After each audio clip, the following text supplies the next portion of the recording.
Good morning students. आगे हम लोग बढ़ते हैं क्वेश्चन की ओर। Chapter same importance of agriculture. Question number 3। Question number 3 क्या है कि वो सब्सिस्टेंस एंड कमर्शियल एग्रीकल्चर का बीच में डिफरेंस पूछा है, तो उसका आंसर ये होगा, इस तरह लिखोगे, followings are the difference of subsistence and commercial agriculture. ठीक है।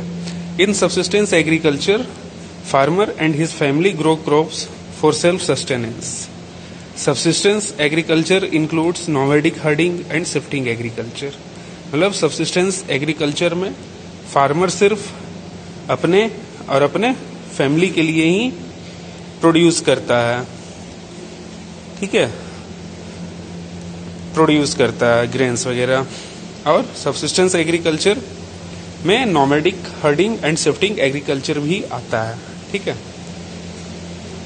फिर पैराग्राफ चेंज करोगे, वहां से लिखोगे, in commercial agriculture crops are raised on large scale for the purpose of selling the production in the market.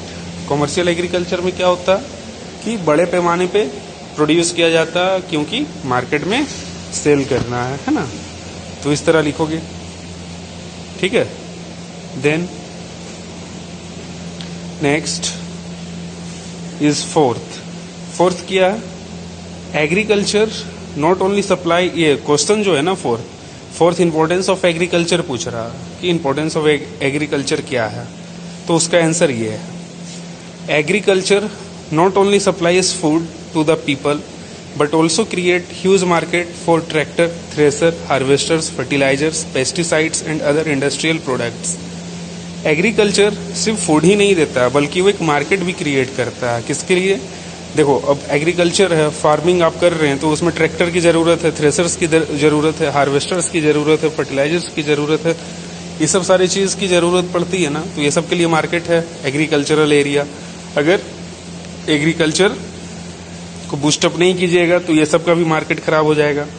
तो इसलिए एग्रीकल्चर सिर्फ फूड प्रोडक्शन का ही नहीं बल्कि मार्केट का काम भी करता है, इकोनॉमी के लिए बहुत बड़ा कॉन्ट्रीब्यूटर है। ठीक है।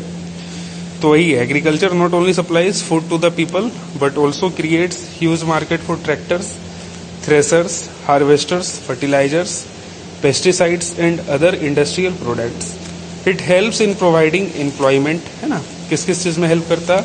It helps in providing employment, eradication poverty, enhancing trade and foreign exchange. गरीबी मिटाने में भी, रोजगार देने में भी, ये सब में भी हेल्प करता है। ठीक है। Agriculture also play an important role in strengthening global relation by encouraging international trade of agriculture product. और ग्लोबल रिलेशन भी बनाता है। ग्लोबल रिलेशन कैसे बनाता है? जब एक दूसरे के साथ व्यापार करोगे तो ऑटोमेटिक संबंध, है ना, संबंध स्थित होगा ही, वहां बनेगा ही संबंध। ठीक है। तो इस तरह से ग्लोबल ट्रेड में भी कंट्रीब्यूट करता है एग्रीकल्चर। नाउ फिफ्थ इंपॉर्टेंस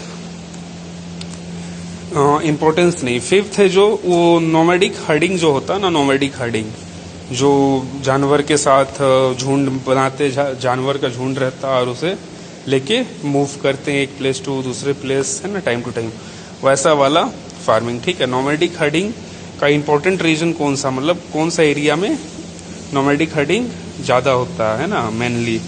तो लिखोगे, important region of nomadic herding are central and western Asia, Asia का central part and western part. ठीक है। अफ्रीका का east and south west Africa, फिर यूरेशिया का नॉर्दर्न साइड। ये सारा आंसर हुआ। इससे बढ़िया से लिख लो, नीट एंड क्लीन, और याद करो।